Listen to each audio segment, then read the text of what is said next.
Story time audio ബുക്സിലേക്ക് എല്ലാവർക്കും സ്വാഗതം. CV Nirmala എഴുതിയ നോവൽ ഇലവീഴ പൂഞ്ചിറ അവസാന ഭാഗം. കുഞ്ഞുമോനെ, ബഹളം വെക്കണ്ട, നമ്മൾ അതിന് വന്നതല്ല, ജയൻ ശാസിച്ചു. അല്ല, ജിമ്മിച്ചൻ എന്ത് മര്യാദകേട് കാട്ടിയിട്ടാ ഈ മുറ്റത്തിട്ട് തല്ലി ചതച്ചത്? ഡീസൻ്റായിട്ട് വന്ന് പെണ്ണ് ചോദിച്ചു, അത്രയല്ലേ ഉള്ളൂ. അത് അവൾക്കും കൂടി ഇഷ്ടപ്പെട്ടിട്ടാണല്ലോ. ഇയാളാരാ, കൊച്ചി രാജാവോ? കൊട്ടാരം കണ്ടാൽ പട്ടി കഞ്ഞു കുടിക്കുകയല്ലോടാ. കുഞ്ഞുമോനെ, ജയൻ താക്കീതിൻ്റെ സ്വരത്തിൽ വിളിച്ചു. നീ മിണ്ടാതെ നില്ല്. ദാ അവൻ വാ തുറക്കുന്നുണ്ടോയെന്ന് നോക്കിയേ. നിൻ്റെ വായിലെന്താ, പഴമാണോ? ജിമ്മിച്ചിനെ തല്ലാൻ നീ അന്ന് വലിയ ശൗര്യം കാണിച്ചല്ലോ. ബേബിച്ചൻ അനങ്ങിയില്ല. അവൻ്റെ കാരണക്കുറ്റിക്ക് ഒന്ന് കൊട്, വായിൽ പല്ല് നാക്കുമുണ്ടോയെന്ന് അറിയട്ടെ. ഓട്ടോക്കാരൻ ഷാജി എന്തിനും തയ്യാറായി നിൽക്കുകയാണ്. ആർക്കിട്ടെങ്കിലും 4 പൊട്ടിച്ച് കൈത്തരിപ്പ് തീർക്കാമല്ലോ എന്ന് കരുതിയാണ് കുഞ്ഞുമോൻ വിളിച്ചപ്പോഴേ അവൻ ചാടിപ്പോന്നത്. നിങ്ങൾ പറഞ്ഞത് സത്യമാണെങ്കിൽ എൻ്റെ കുടുംബത്തോടുള്ള പക തീർക്കാൻ ആ പാവത്തിനെ സന്യാസത്തിന് വിട്ടത് മോശമായിപ്പോയി, ജിമ്മിച്ചൻ പൗലോസിയേട്ടനോട് പറഞ്ഞു. പൗലോസിയേട്ടന് മറുപടിയില്ല. പോണ്ടിച്ചേരിയിൽ ഏത് മഠത്തിലാണ് നിങ്ങളുടെ പെങ്ങൾ? അഡ്രസ്സൊന്ന് പറഞ്ഞേക്ക്. നിങ്ങൾ പറഞ്ഞത് സത്യമാണോ എന്ന് ഞങ്ങൾക്കൊന്ന് അറിയണമല്ലോ, ജിമ്മിച്ചൻ ആവശ്യപ്പെട്ടു. പൗലോസിയേട്ടനൊന്നും മടിച്ചു. അഡ്രസ്സും കൊണ്ടേ ഞങ്ങൾ പോകുന്നുള്ളൂ, പറഞ്ഞില്ലെങ്കിൽ പറയിപ്പിക്കാനും ഞങ്ങൾക്കറിയാം, കുഞ്ഞുമോൻ ഭീഷണിപ്പെടുത്തി. പൗലോസിയേട്ടൻ കോൺവെൻറ്റിൻ്റെ അഡ്രസ്സ് കൊടുത്തു. ജിമ്മിച്ചനത് കുറിച്ചെടുത്തു. ഇനി എന്തിനാ നിൽക്കുന്നത്, പോയേക്കാം, ജയൻ പറഞ്ഞു. രണ്ടും കൽപ്പിച്ച് തന്നെയാ ചേട്ടാ ഞങ്ങൾ വന്നത്, ജിമ്മിച്ചനോട് നിങ്ങൾ കാണിച്ച തെണ്ടിത്തരത്തിന് പകരം ചോദിക്കാൻ. പക്ഷേ ക്ഷമിച്ചു പോവുകയാണ് ഞങ്ങൾ, വേണ്ടി വന്നാൽ ഇനിയും വരും, കുഞ്ഞുമോൻ പൗലോസിയേട്ടനോട് പറഞ്ഞു. എന്നിട്ട് തിരിഞ്ഞു നടന്നു. ജിമ്മിച്ചൻ ഏറ്റവും പിന്നിലായിരുന്നു. നടക്കല്ലിറങ്ങും മുമ്പേ അവൻ തിരിഞ്ഞു നോക്കിയിട്ട് പൗലോസിയേട്ടനോടും ബേബിച്ചിനോടുമായി പറഞ്ഞു, പള്ളിയിലോട്ട് പോവുകയാണ് ഞങ്ങൾ. അച്ഛനോട് ചോദിച്ചാൽ അറിയാമല്ലോ കല്യാണം മുടങ്ങിയോ ഇല്ലയോ എന്ന്. നിങ്ങൾ പറഞ്ഞത് കള്ളമാണെങ്കിൽ ഇന്ന് ഞങ്ങൾ ഈ മുറ്റത്ത് കാണും. അവർ തോട് കടന്ന് റോഡിലെത്തി. ഇനി എന്ത് ചെയ്യും ജിമ്മിച്ച? ആ പെണ്ണിനെ മഠത്തിൽ വിട്ടെന്ന് അയാൾ പറഞ്ഞത് ശരിയാണെന്ന് തോന്നുന്നു. എന്തായാലും നമുക്ക് പള്ളിയിൽ ചെന്നൊന്ന് അന്വേഷിക്കാം.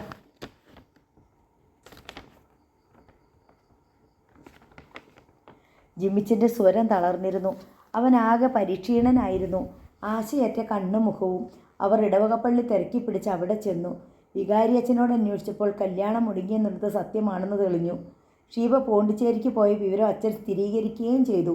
കൊളുത്തൂക്കടവ് ടൗണിൽ ചായക്കടയിൽ കയറി ചായ കഴിച്ചുകൊണ്ടിരിക്കുമ്പോൾ ജിമ്മിച്ചൻ കുഞ്ഞുമോനോടും ജയനോടുമായി പറഞ്ഞു, ഞാൻ പോണ്ടിച്ചേരിക്ക് പോകുന്നു. ജയനും കുഞ്ഞുമോനും സ്തബ്ധരായി.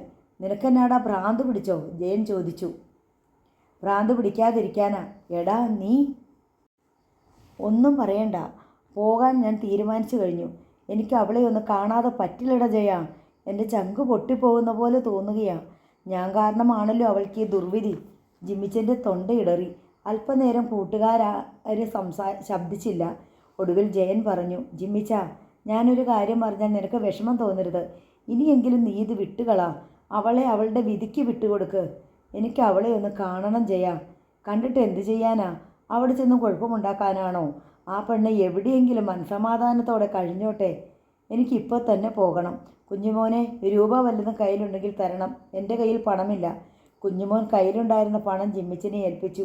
അവർ ഈരാറ്റുപേട്ടയിലെത്തി. ജിമ്മിച്ചൻ പറഞ്ഞു, ഇനി നിങ്ങൾ പോയിക്കോ, ഞാൻ പോണ്ടിച്ചേരിയിൽ പോയിട്ടേ വരൂ. നീ അങ്ങനെ ഒറ്റയ്ക്ക് പോകണ്ട, ഞാനുമുണ്ട് കൂടെ. കുഞ്ഞുമോനെ, നീ വീട്ടിൽ ചെല്ലുമ്പോൾ സാലിയോടൊന്ന് പറഞ്ഞേക്കണം, ഞാൻ ജിമ്മിച്ചൻ്റെ കൂടെ പോണ്ടിച്ചേരിക്ക് പോയെന്നും 2 ദിവസം കഴിഞ്ഞേ വരികയുള്ളെന്നും. കൂട്ടുകാർ അവിടെ വെച്ച് പിരിഞ്ഞു. കുഞ്ഞുമോനും സംഘവും മലബാറിലേക്ക് മടങ്ങി. ജിമ്മിച്ചനും ജയനും കാഞ്ഞിരപ്പള്ളിക്ക് തിരിച്ചു. കുമ്മളി വഴി മധുരയ്ക്ക് കടക്കാനായിരുന്നു പരിപാടി. കുമ്മളിയിലെത്തിയപ്പോൾ രാത്രിയായി. തമിഴൻ്റെ വണ്ടിയിൽ മധുരയിലെത്തുമ്പോൾ പാതിരാത്രി കഴിഞ്ഞു. അവിടെ നിന്ന് 1 മണിക്ക് പോണ്ടിച്ചേരിക്ക്. പുഷ് ബാക്ക് സീറ്റുള്ള കോച്ചിൽ പിന്നോക്കം ചാരിയിരുന്ന ജയൻ സുഖമായി ഉറങ്ങി. ജിമ്മിച്ചിന് ഉറങ്ങാനേ കഴിഞ്ഞില്ല. പോണ്ടിച്ചേരി എന്ന സ്ഥലനാമം വളരെ പരിചയമുള്ളതുപോലെ അവന് തോന്നി. ആ പേരവന് പ്രിയങ്കരമായി തീർന്നിരുന്നു. തൻ്റെ ജീവിതത്തിൻ്റെ ഹൃദയം സൂക്ഷിക്കപ്പെട്ടിട്ടുള്ള സ്ഥലമാണത്. ഷീബ ഇപ്പോൾ എന്തു ചെയ്യുകയാവും? കന്യാസ്ത്രീ മഠത്തിലെ ഏതെങ്കിലും ഒരു ഇടുങ്ങിയ മുറിയിൽ തകർന്ന മോഹത്തിൻ്റെ കിടക്കയിൽ നെടുവീർപ്പുകളും കണ്ണീരുമായി ഉറങ്ങാതെ കിടപ്പുണ്ടാവണം. താല്പര്യമുണ്ടായിട്ടല്ലല്ലോ അവൾ കന്യാവസ്ത്രം അണിയാൻ പുറപ്പെട്ടത്. വിവാഹത്തിന് സമ്മതിക്കാത്തതിൻ്റെ പേരിൽ വീട്ടുകാർ നൽകിയ ശിക്ഷയാവാം. അറിയാത്ത പട്ടണങ്ങളിലൂടെ ബസ് കടന്നുപോയിക്കൊണ്ടിരുന്നു. ജയൻ എപ്പോഴോ ഉണർന്നു. ബസ് ഓടിക്കൊണ്ടിരിക്കുകയാണ്. സ്ട്രീറ്റ് ലൈറ്റുകളുടെ വെളിച്ചം വിൻഡോ സൈഡിലിരുന്ന ജിമ്മിച്ചൻ്റെ മുഖത്തടയ്ക്കുകയും മറയുകയും ചെയ്തുകൊണ്ടിരുന്നു. അവൻ്റെ കൺകോണുകളിൽ നീർത്തുള്ളിയുടെ തിളക്കം കാണാമായിരുന്നു. കലങ്ങിയ മനസ്സിൽ നിന്ന് ഊറി വരുന്ന നൊമ്പര തുള്ളികൾ. ജയൻ ഓട്ടം തിരിച്ചു. ദൂരെ കൂടാനുകോടി മിന്നാമിന്നുകൾ പ്രകാശിക്കുന്നത് പോലെ നഗരമേഖലകൾ കാണാം. അവ ചിലപ്പോൾ അടുത്തു വരുന്നു, അകന്നു പോകുന്നു. ഫാക്ടറി കുഴലുകളിലെ പുകപടലങ്ങൾ, വലിയ ഫർണസുകളിലെ മിന്നുന്ന പ്രഭ, ദീപാലംകൃതമായ ടവറുകൾ. മണിക്കൂറുകൾ കടന്നു പോവുകയാണ്. കിഴക്ക് വെള്ള കീറി. ഉദയത്തിൻ്റെ നാന്നിക്കായി ചക്രവാളം വെള്ളിത്തകിട് പോലെ തിളങ്ങി. പോണ്ടിച്ചേരിയിൽ ചെന്ന് ബസ്സിറങ്ങുമ്പോൾ 9 മണി കഴിഞ്ഞിരുന്നു. സൈക്കിൾ റിക്ഷക്കാരനോട് ജിമ്മിച്ചൻ കോൺവെൻറ്റിനെപ്പറ്റി തിരക്കി. തവിടന്മാരെ കാര്യങ്ങൾ പറഞ്ഞ് ബോധ്യപ്പെടുത്താൻ ജയനും ജിമ്മിച്ചനും ബുദ്ധിമുട്ടി. Cluny convent, saffron street. Jimmichan address പറഞ്ഞു. അവരെ കയറ്റിക്കൊണ്ടു പോകാൻ സൈക്കിൾ റിക്ഷക്കാർ മത്സരിച്ചു. നെടുകയും കുറുകയുമുള്ള നേർരേഖകൾ പോലെ പോകുന്ന റോഡിലൂടെ സൈക്കിൾ റിക്ഷയിൽ യാത്ര ചെയ്യുമ്പോൾ ജിമ്മിച്ചൻ്റെ നെഞ്ചു പിടിക്കുന്നുണ്ടായിരുന്നു. നമുക്ക് ഓട്ടോറിക്ഷ പിടിച്ചാൽ മതിയായിരുന്നു, ഇവർക്ക് സ്പീഡ് പോരാ, അവൻ പിറുപിറുത്തു. സൈക്കിൾ റിക്ഷകളുടെയും സൈക്കിളുകളുടെയും അനുസ്യൂതമായ പ്രവാഹത്തിനിടയിലൂടെ റിക്ഷ നീങ്ങി. കോൺവെൻറ്റിന് മുന്നിൽ റിക്ഷ നിന്നു. ജയൻ റിക്ഷ ചാർജ് കൊടുത്തു. ഫ്രഞ്ച് മാതൃകയിൽ പണി കഴിപ്പിച്ച പഴയ നെടുങ്കൻ കെട്ടിടം. 2 ആൾ ഉയരമുള്ള കമാനാകൃതിയിലുള്ള വാതിലുകൾ. വാതിലിൽ തന്നെ ജനാല പോലെ തുറക്കാവുന്ന കോളങ്ങൾ. തെരുവോരത്തുള്ള കെട്ടിടങ്ങൾ മിക്കതും പഴയ ഫ്രഞ്ച് മാതൃകയിലുള്ളതും ഉയരം കൂടിയവയുമായിരുന്നു. മണിയടിച്ച് 2 മിനിറ്റ് കാത്തുനിന്ന ശേഷമാണ് വാതിൽ തുറക്കപ്പെട്ടത്. പ്രായം ചെന്ന ഒരു കന്യാസ്ത്രീ പ്രത്യക്ഷപ്പെട്ടു. You want to see sister Jacintha? We are coming from Kerala. Jimichan പറഞ്ഞു. കേരളത്തിൽ നിന്നാണോ? ഇവിടുത്തെ സിസ്റ്റേഴ്സ് ഭൂരിപക്ഷവും മലയാളികളാണ്. നാട്ടുകാരെ കണ്ടതിലുള്ള ആശ്ചര്യത്തോടും സന്തോഷത്തോടും സിസ്റ്റർ പറഞ്ഞു. കയറിയിരിക്കൂ. ജയനും ജിമ്മിച്ചനും വിസിറ്റേഴ്സിനുള്ള റൂമിൽ കടന്നിരുന്നു. പഴയ ഫാൻ ശബ്ദത്തോടെ കറങ്ങി തുടങ്ങി. ഉയരം കൂടിയ മച്ചും തറയോട് വാകിയ തറയും. ഞാൻ സിസ്റ്ററെ വിളിച്ചുകൊണ്ട് വരാം. അവർ പോയി അല്പം കഴിഞ്ഞപ്പോൾ ഒരു കന്യാസ്ത്രീ വാതിൽക്കിലേക്ക് വന്നു. ഞാനാണ് സിസ്റ്റർ ജസീന്ത. നിങ്ങൾ ആരാണ്? ഞാൻ ജയൻ, ഇവൻ ജിമ്മിച്ചൻ. ജയൻ പരിചയപ്പെടുത്തി. മനസ്സിലായില്ല. എന്നെ കാണാൻ തന്നെയാണോ വന്നത്? ഷീബയെ ഒന്ന് കാണാൻ വന്നാ? ജിമ്മിച്ചൻ പറഞ്ഞു. ഷീബയുടെ ആരാ? ഞങ്ങൾ മലബാറിൽ നിന്ന് വരികയാ. ഞാൻ കാരണം ചില പ്രശ്നങ്ങളൊക്കെ ഉണ്ടായി. സിസ്റ്റർ ജസീന്തയ്ക്ക് പെട്ടെന്ന് കാര്യങ്ങൾ പിടികിട്ടി. കുന്നക്കാട്ട് പാപ്പൻ്റെ കൊച്ചുമകൻ ജിമ്മിച്ചൻ. അതെ. സിസ്റ്റർ ജസീന്ത അവനെ സൂക്ഷിച്ചു നോക്കി. തളർന്ന മുഖം, താറുമാറായ മുടി, കലങ്ങിച്ചുവന്ന കണ്ണുകൾ. അവയിൽ സങ്കടവും നിരാശയും ഓളം വെട്ടുന്നു. നിങ്ങൾ വഴക്കുണ്ടാക്കാൻ ഇവിടെയും എത്തിയല്ലേ? നാടുവിട്ടാലും അവൾക്ക് സ്വൈര്യം കൊടുക്കില്ല? ജസീന്ത ചോദിച്ചു. വഴക്കിന് വന്നതല്ല സിസ്റ്റർ, എനിക്ക് ഷീബയെ ഒന്ന് കാണണം. ഒരു വാക്ക് പറയണം, അപ്പോൾ തന്നെ മടങ്ങിക്കോളാം.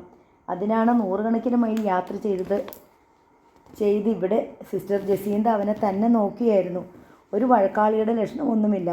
മുൻപരിചയമുണ്ടെന്ന് തോന്നിക്കുന്ന മുഖം, സൗമ്യഭാവം, വിശ്വസ്തനും ആത്മാർത്ഥ നിറഞ്ഞവനുമായ ഒരു ചെറുപ്പക്കാരൻ്റെ ലക്ഷണങ്ങൾ. എന്നെ ഓർത്ത് ജീവിതം നശിപ്പിക്കരുതെന്ന് പറയാനാണ്.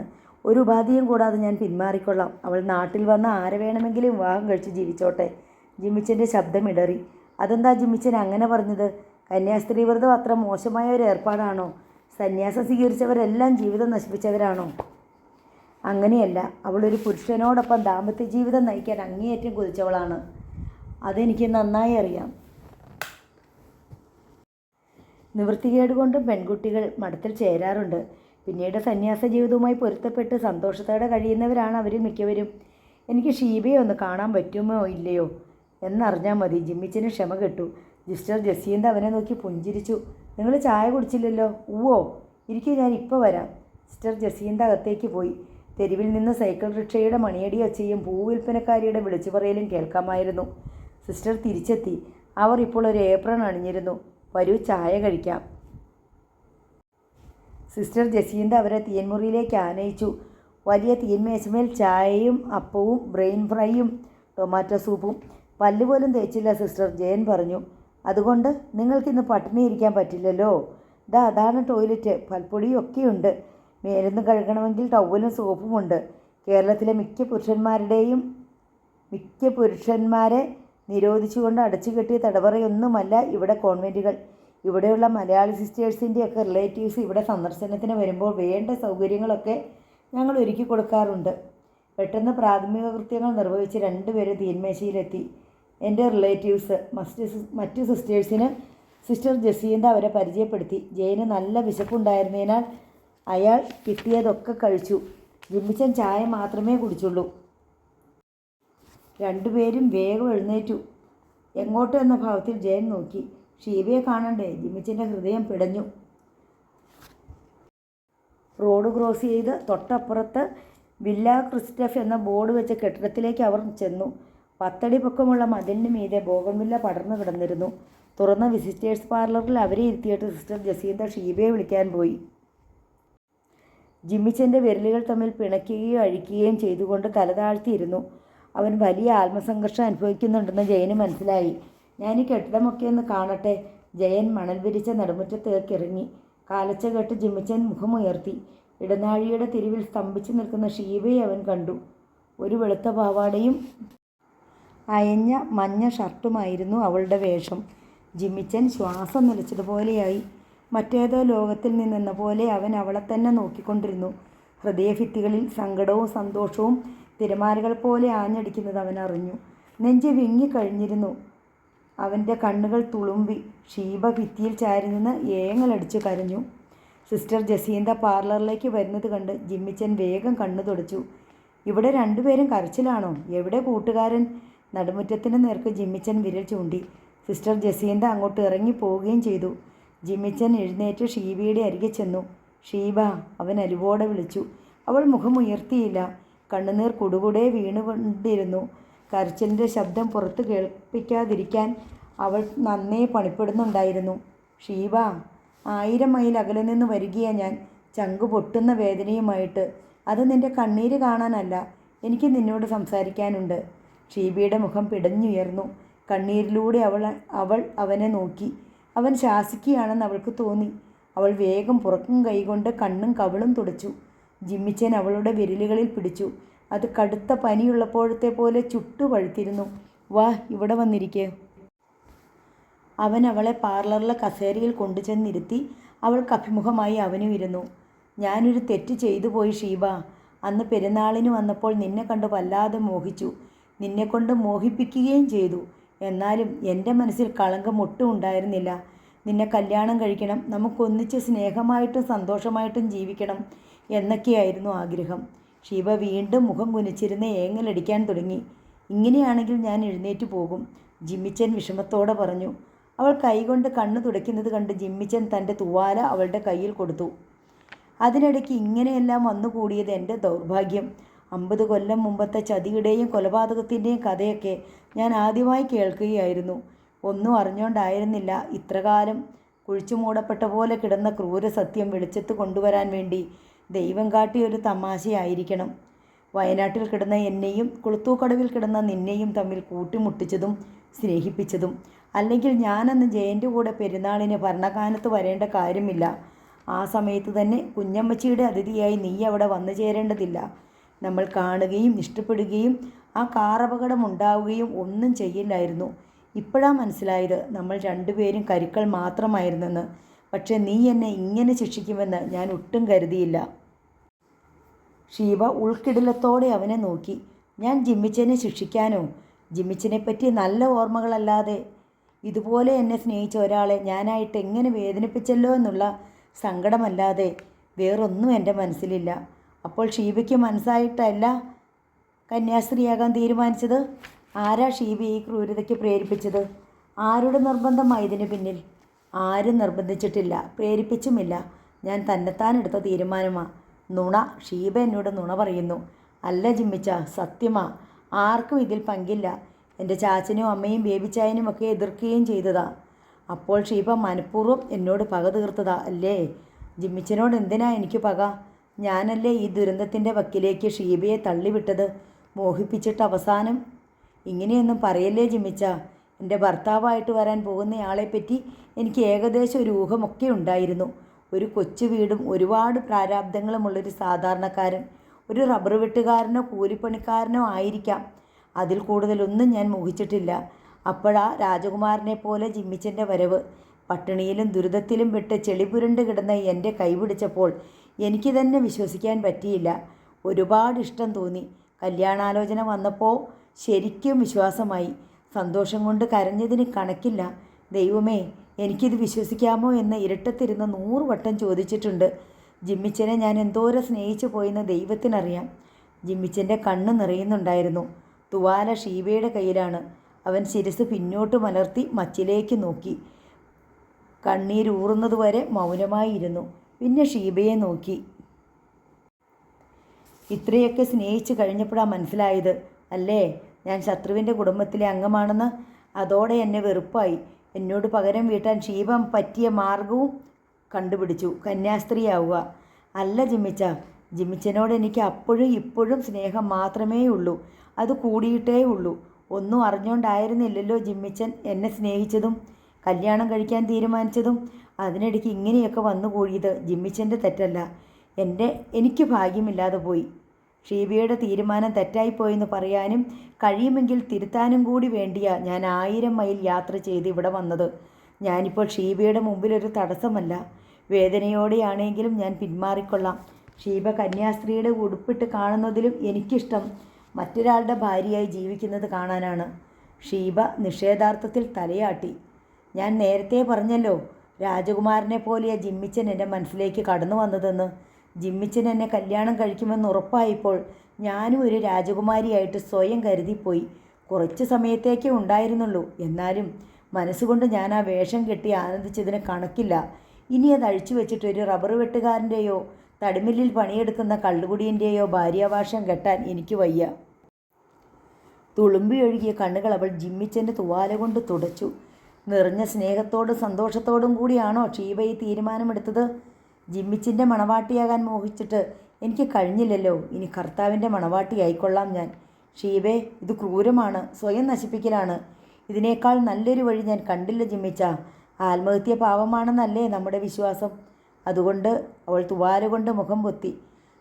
ചുവന്ന ഇഷ്ടികകൾ പാകിയ നടുമുറ്റത്തെ പൂച്ചെടികൾക്കിടയിലൂടെ നടക്കുകയാണ് ജയനും സിസ്റ്റർ ജസീന്തയും. സിസ്റ്റർ ശ്രമിച്ചാൽ ഇതിനൊരു നിവൃത്തിയുണ്ടാകുമെന്ന എൻ്റെ വിശ്വാസം, ജയൻ പ്രതീക്ഷയോടെ പറഞ്ഞുകൊണ്ടിരുന്നു. അവർക്ക് തമ്മിൽ ശത്രുതയും പകയുമില്ല. അവരെ തമ്മിൽ അകറ്റുന്നതാണ് പാപം. പ്രതികാരം ദൈവത്തിൻ്റേതല്ലെന്നല്ലേ സിസ്റ്റർ പഠിച്ചതും പഠിപ്പിക്കുന്നതും? സിസ്റ്റർ പുഞ്ചിരി തൂകി. ജയൻ അറിയുമോ, ഞങ്ങളൊക്കെ എന്തുമാത്രം കഷ്ടപ്പെട്ടെന്ന്, അനുഭവിച്ച പട്ടിണിയും യാതനയും എന്തുമാത്രമായിരുന്നെന്ന്. ഒരു കുടുംബജീവിതം മോഹിച്ചവളായിരുന്നു ഈ ഞാനും. പക്ഷേ നിവൃത്തിയില്ലായിരുന്നു. അതുകൊണ്ട് കന്യാസ്ത്രീയായി. ആരാ ഇതൊക്കെ വരുത്തി വെച്ചത്? ജിമ്മിച്ചൻ്റെ വല്യപ്പച്ചൻ. ഞങ്ങളുടെ കുടുംബത്തോടെ എത്ര വലിയ ചതിയാണ് കാട്ടിയത്. സിസ്റ്റർ തന്നെ ഇപ്പോൾ പറഞ്ഞല്ലോ, ഇഷ്ടമില്ലാതെയാണ് കന്യാസ്ത്രീയായതെന്ന്. അതുതന്നെയാണ് നിങ്ങൾ ഷീബയുടെ മേലും അടിച്ചേൽപ്പിക്കുന്നത്.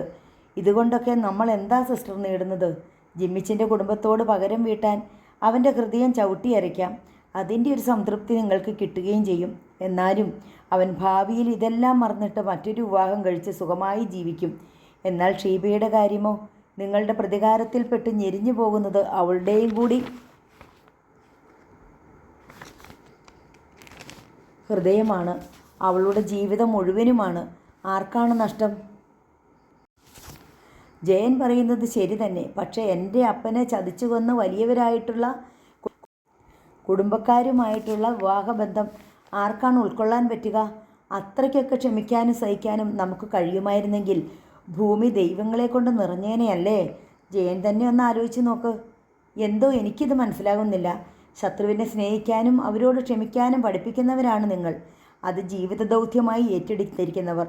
50 കൊല്ലം മുമ്പ് കുന്നയ്ക്കാട്ട് പാപ്പൻ ചെയ്ത മഹാപാതകത്തിന് ശിക്ഷ വിധിക്കാനും നടപ്പാക്കാനും ഇനി ദൈവത്തിനേ കഴിയൂ. അതുണ്ടാവുകയും ചെയ്യും. അതിനിടയ്ക്ക് നമ്മൾ ചെറിയ മനുഷ്യരുടെ വിധിക്കും ശിക്ഷയ്ക്കും എന്ത് വില? അത് പകരത്തിന് പകരമാകുന്നുണ്ടോ? തെറ്റും തമ്മിൽ വെട്ടിയും കുത്തിയും ഹരിച്ചും ഗുണിച്ചും വയ്ക്കാം. ഇതങ്ങനെയല്ല. നിങ്ങളുടെ പെണ്ണിന് ജീവിതം ശിഷ്ടം, ഞങ്ങളുടെ ചെറുക്കന് ദുഃഖവും കണ്ണീരും ശിഷ്ടം. തെറ്റ് അപ്പോഴും ദൈവത്തിൻ്റെ കോടതിയിൽ വിചാരണ കാത്ത് കിടക്കുകയാവും അല്ലേ? Sister Jacinda ആലോചനയിലാണ്ടു. ജിമ്മിച്ചന് അവളോടുള്ള സ്നേഹം സിസ്റ്ററിന് ഊഹിക്കാൻ കഴിയും. ഷീബയെ വീട്ടിൽ കാണാഞ്ഞ് അപ്പം തന്നെ തെരഞ്ഞോടി വരികയാവൻ. രാത്രി മുഴുവൻ നീണ്ട ബസ് യാത്രയ്ക്കിടയിൽ ഞാൻ ഉറക്കം ഞെട്ടി നോക്കുമ്പോഴെല്ലാം അവൻ്റെ കണ്ണിൽ കണ്ണീരുണ്ടായിരുന്നു. അവനുമായുള്ള കല്യാണം നടക്കില്ലെന്ന് ഉറപ്പായപ്പോൾ അവൾ കന്യാസ്ത്രീയാകാൻ നിശ്ചയിച്ച ആ ഒരൊറ്റ തീരുമാനം മതിയല്ലോ ഷീബയ്ക്ക് അവനോടുള്ള സ്നേഹം ബോധ്യമാകാൻ. സിസ്റ്റർ ജസീന്ത തലയാട്ടി. സിസ്റ്റർ വിചാരിച്ചാൽ ഇത് നേരെയാക്കാൻ കഴിയുമെന്നാണ് എൻ്റെ വിശ്വാസം. സ്നേഹവും സമാധാനവും ക്ഷമയും ആയുധമാക്കിയവർക്ക് ഒന്നും തടസ്സമല്ല. അപ്പോഴും സിസ്റ്റർ ഒന്നും പറഞ്ഞില്ല. വൈകുന്നേരം സ്റ്റേഷനിൽ ദീർഘദൂര സൂപ്പർഫാസ്റ്റ് ബസ്സുകൾ വന്നും പോയും ഇരുന്നു. സീറ്റ് ബുക്ക് ചെയ്ത് കൂപ്പണും ടിക്കറ്റുമായി ജയൻ യാത്രക്കാരുടെ വിശ്രമമുറിയിലേക്ക് വന്നു.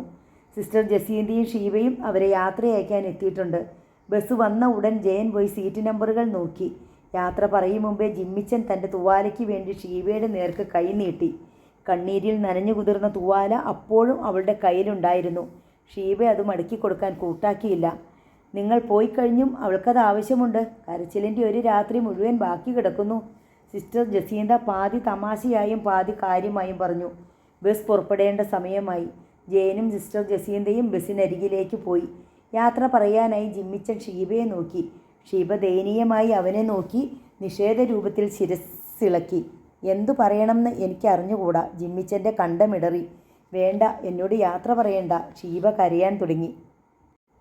എത്ര എതിർപ്പുണ്ടായാലും ഒരു സൈന്യം തന്നെ നേരിട്ട് വന്നാലും അതിനെയെല്ലാം നേരിട്ട് നിന്നെ നേടണമെന്നായിരുന്നു എൻ്റെ പ്രതിജ്ഞ. എന്ത് സാഹസത്തിനും എന്ത് ത്യാഗത്തിനും ഞാൻ തയ്യാറായിരുന്നു. മുത്തശ്ശി കഥയിലൊക്കെ കേട്ടിട്ടുണ്ട് ശത്രുവിൻ്റെ കോട്ടയിൽ നുഴഞ്ഞു കയറി രാജകുമാരിയെ തട്ടിക്കൊണ്ടുപോകുന്ന വീരനായകനെപ്പറ്റി. അതുപോലെ സ്വയം പരിഹസിക്കും പോലെ ജിമ്മിച്ചൻ ചിരിച്ചു. പക്ഷേ എല്ലാം വെറുതെയായി. കോട്ടയ്ക്കുള്ളിൽ കടന്നപ്പോൾ നിരായുധനായിപ്പോയി. ദിക്കറിയാൻ വയ്യ. പുറത്തു കടക്കാനും കഴിയുന്നില്ല. കോമാളി വേഷം കെട്ടിയതുപോലെ തോന്നുന്നു. ഇങ്ങനൊരു വഴിത്തിരിവ് സ്വപ്നത്തിൽ കൂടി കരുതിയുമില്ലല്ലോ. ഇനിയൊന്നും പറയല്ലേ എന്ന് കണ്ണീരോടെ ഷീബ നോക്കി. ഇല്ലില്ല, ഒന്നും പറയാനില്ല. ഒരുപക്ഷെ ജീവിതത്തിൽ ഒരിക്കലും ഇനി നമ്മൾ കാണുകയില്ലായിരിക്കും. എന്നാലും ചില രൂപങ്ങൾ എൻ്റെ മനസ്സിലുണ്ട്. പെരുന്നാൾ കൂടാൻ ഞാനന്ന് ഭരണങ്ങാനത്ത് വന്നപ്പോൾ ജനൽവിരിക്കപ്പുറത്ത് ഞാൻ ആദ്യം കണ്ട മുഖം, പ്രാർത്ഥനയ്ക്കിടയിൽ കേട്ട പാട്ടിൻ്റെ ഈണം, നീ എനിക്ക് തന്ന പെരുന്നാൾ സമ്മാനം, ഇലവീഴ പൂഞ്ചിറയിൽ വെച്ച് ഭാര്യ ഭർത്താക്കന്മാരെ പോലെ നമ്മൾ ചേർന്ന് നിന്നെടുത്ത ഫോട്ടോ, പിന്നെ നിൻ്റെ കൈപ്പത്തിക്കുള്ളിൽ ഞാൻ അനുഭവിച്ച നെരിപ്പോടിൻ്റെ ചൂട്, എല്ലാം ഒരു നുറുങ്ങുകൾ പോലെ കുട്ടിക്കാലത്ത് പുസ്തകത്താളുകൾക്കിടയിൽ മാനം കാണാതെ വെച്ച മയിൽപ്പീലി തുണ്ടുകൾ പോലെ മനസ്സിലുണ്ട്. അത് മതി അല്ലേ? പോട്ടെ. പറഞ്ഞു തീരുമ്പോഴേക്കും അവൻ്റെ കണ്ണുകൾ തുളുമ്പിയിരുന്നു. ജയൻ്റെ അരികിൽ സീറ്റ് പിടിച്ചിട്ട് അവൻ മുൻസീറ്റിന് നേർക്ക് മുഖം കുനിച്ചിരുന്ന് കണ്ണു തുടച്ചു. ബസ് ചലിച്ചു തുടങ്ങിയപ്പോൾ മുഖമുയർത്തി. Sister Jacinda കൈവീശി യാത്രാമംഗളം നേരിടുന്നുണ്ടായിരുന്നു. അതിനപ്പുറത്ത് തുവാലയ്ക്കുള്ളിൽ വിങ്ങിപ്പൊട്ടുന്ന മുഖം ഒളിപ്പിച്ചുകൊണ്ട് ഷീബ. നെഹ്റു സ്ട്രീറ്റിലേക്ക് കടന്ന ബസ് വേഗതയെടുത്തു. ജിമ്മിച്ചിന് താനൊരു സ്വപ്നം കാണുകയാണെന്ന് തോന്നി. കണ്ടതും കേട്ടതും അനുഭവിച്ചതും ഒന്നും സത്യമല്ല. സ്വപ്നത്തിലെ വികാരനിർഭരമായ ചില രംഗങ്ങൾ. നിദ്രാടനമാണത്. നഗരം പ്രണയഭംഗത്തിൻ്റെ സ്മാരകം പോലെ അവന് തോന്നി. ജിമ്മിച്ചിനെ ഹോട്ടൽ മുറിയിൽ എത്തിച്ച ശേഷം ജയൻ മടങ്ങിപ്പോകാൻ ഒരുങ്ങി. സാലി ഭയന്നിരിക്കുകയായിരിക്കും. ഞാൻ വീട്ടിലൊന്ന് പോയിട്ട് വരാം. ശരി, ഞാനൊന്ന് കിടക്കട്ടെ. വല്ലാത്ത ക്ഷീണം. ഇനി നീ എന്ത് തീരുമാനിച്ചു? എനിക്കറിയില്ല. തീരെ ഒറ്റപ്പെട്ടതുപോലെ ഒരു തോന്നൽ. നീ സ്വയം ഒറ്റപ്പെടുകയാണ്. നിനക്ക് ആരാ ഇല്ലാത്തത്? എല്ലാവരുമുണ്ട്.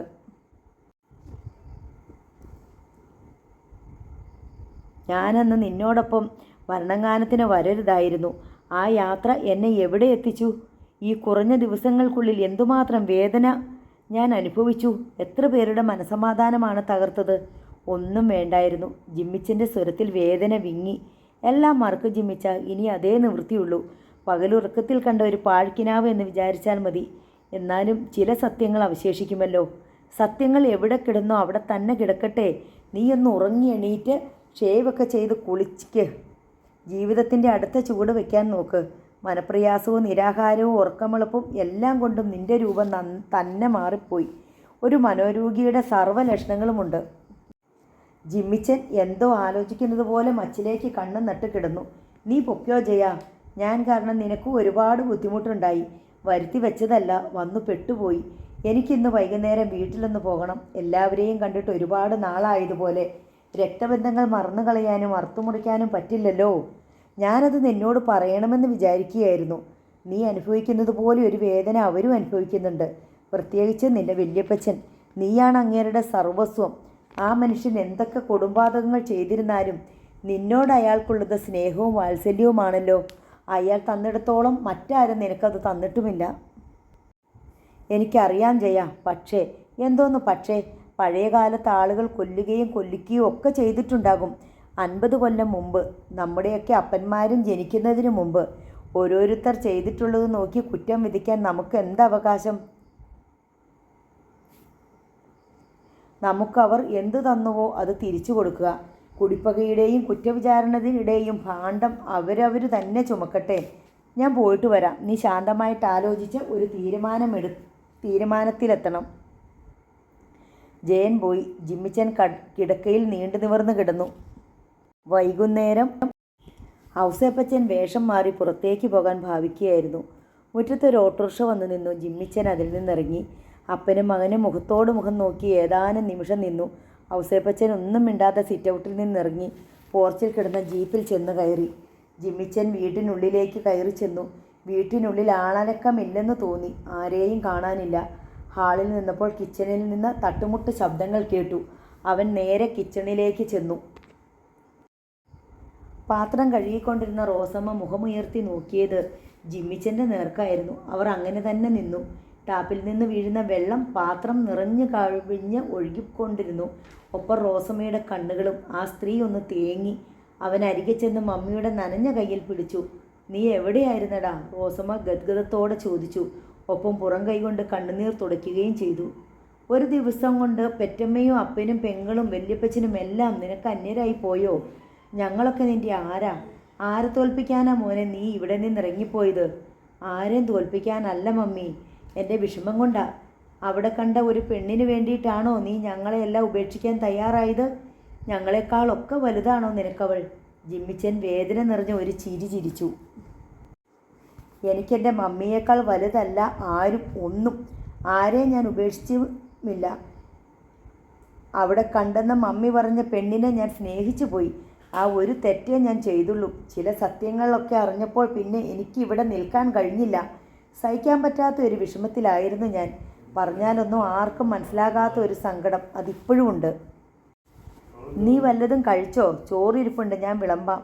ഞാൻ ഊണ് കഴിച്ചു മമ്മി. എന്നാൽ കാപ്പി എടുക്കാം. ഒന്നും വേണ്ട. നിൻ്റെ ഒരു കോലം. ഊണും ഉറക്കവും ഒന്നുമില്ലായിരുന്നോ നിനക്ക്? ഹോട്ടലിലോ മറ്റോ മുറിയെടുത്താൽ താമസിക്കുന്നതെന്നാ ഇവിടെ അറിഞ്ഞിരുന്നു. ഇപ്പോഴും ഹോട്ടലിൽ തന്നെയാ. നീ പോയ പിന്നെ ഇവിടെ ആരും നേരാവണ്ണം ഉണ്ണുകയോ ഉറങ്ങുകയോ ഒന്നും ചെയ്തിട്ടില്ല. അപ്പച്ചൻ്റെ കാര്യം കഷ്ടം. വീട്ടിന് വെളിയിലേക്ക് ഇറങ്ങാറേയില്ല. എല്ലായിടത്തും ഒച്ച വെച്ച് നടന്ന ആളല്ലേ. ഇപ്പം മിണ്ടാട്ടം കൂടിയില്ല. ഊണ് വേണോ കാപ്പി വേണോ എന്നൊക്കെ മുറിയിൽ ചെന്ന് ചോദിക്കണം. ചോദിച്ചാൽ വേണ്ടാന്നോ ഒറ്റ മൂളൽ. നിർബന്ധിച്ചാൽ വല്ലതും കഴിച്ചൂന്ന് വരുത്തും. രാത്രിയിലൊന്നും ഉറക്കമില്ല. വടി നിലത്ത് കൊള്ളുന്ന ഒച്ച കേട്ട് ചെന്ന് നോക്കുമ്പോൾ മുറി കൂടെയും ഹാളിൽ കൂടെയും ഒക്കെ എന്തോ ആലോചിച്ച് നടക്കുന്നു കാണാം. ചിലപ്പോൾ അന്തം വിട്ട പോലെ ഒരൊറ്റ നിൽപ്പാ എവിടെങ്കിലും. പകലൊക്കെ നിൻ്റെ മുറിയിൽ പോയിരിക്കും. ആളങ്ങ് ക്ഷീണിച്ച് പകുതിയായി പോയി. ഇപ്പം സുഖമില്ലാണ്ട് കിടപ്പാ. ജിമ്മിച്ചിൻ്റെ ഹൃദയം വിങ്ങി. ഞാനൊന്ന് പോയി കാണട്ടെ മമ്മി. അവൻ കുന്നക്കാട്ട് പാപ്പൻ്റെ മുറിയിലേക്ക് നടന്നു. പാപ്പൻ വൃദ്ധനായ കടുവ കമ്പിളിക്കീഴിൽ ചുരുണ്ടുകൂടി കിടക്കുകയായിരുന്നു. കട്ടിലിൽ ആരോ ഇരുന്നെന്നറിഞ്ഞ അയാൾ മയക്കം ഞെട്ടി കണ്ണു തുറന്നു.